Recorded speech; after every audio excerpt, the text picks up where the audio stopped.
Hey folks, Gary here. Happy Tuesday morning to you. I hope your day is starting off just fantastic. Every day is a great day when we see it with God, when we walk with God in that day, when we follow Jesus. And of course, we've been talking this week about no longer following inferior things, instead, following the Lord. And so yesterday we looked at John 6 and how this multitude of people, 5,000 men, so probably 15,000 people, who knows how many for sure. They only counted the men, but there would have been a lot of them. How they followed Jesus, he fed them, and so they followed him across the lake, hoping that he would feed them again. And of course, that's all they were after. They weren't really after following Jesus. They were after following the benefits of Jesus, but not so much him himself.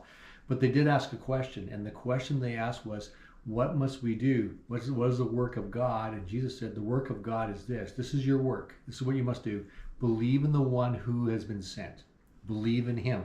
That's your work. Your work is to believe in Jesus. Your work is to follow Jesus. Well, that takes us to verse 60 of John 6. And so let's just read it. We're going to go verse 60 to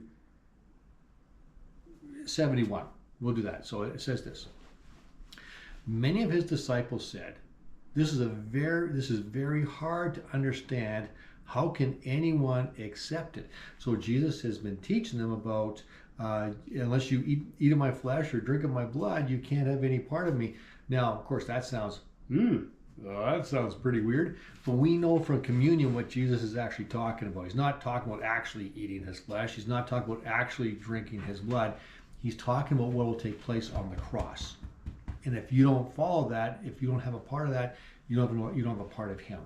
And so he alludes to it again in here. So let's read it. But jumping back a bit, this is what they're having a hard time with. They're having a hard time understanding what Jesus is saying. So we'll go to verse 61 now. Jesus was aware that his disciples were complaining.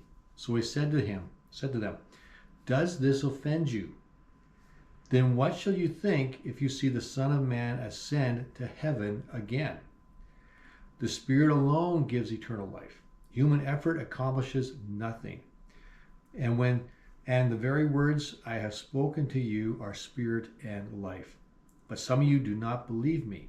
Remember I said, what is the work? The work is to believe in the one God has sent. But some of you do not believe me. For Jesus knew from the beginning which ones didn't believe, and he knew who would betray him.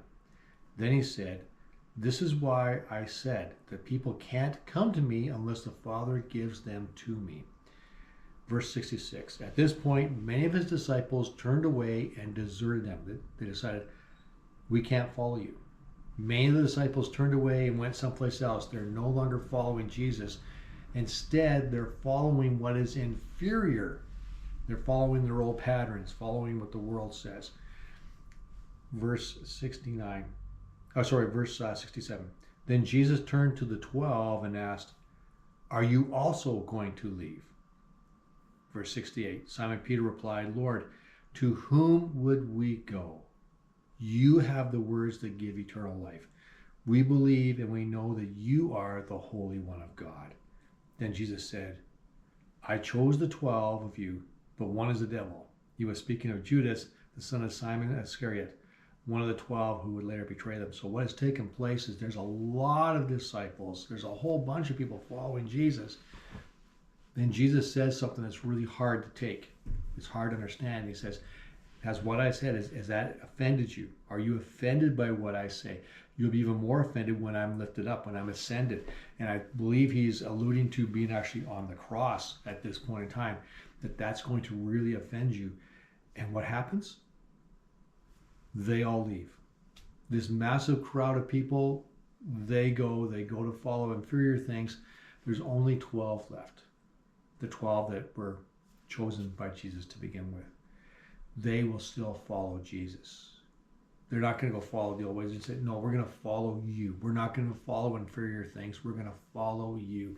Simon Peter says, to whom should we go? Is there anyone else we can go to? No. You're the only one that has the words of life, so we will follow you. It's a pretty good standard to live by. Who are you going to follow? You follow Jesus. Don't follow what's inferior. Follow the Lord.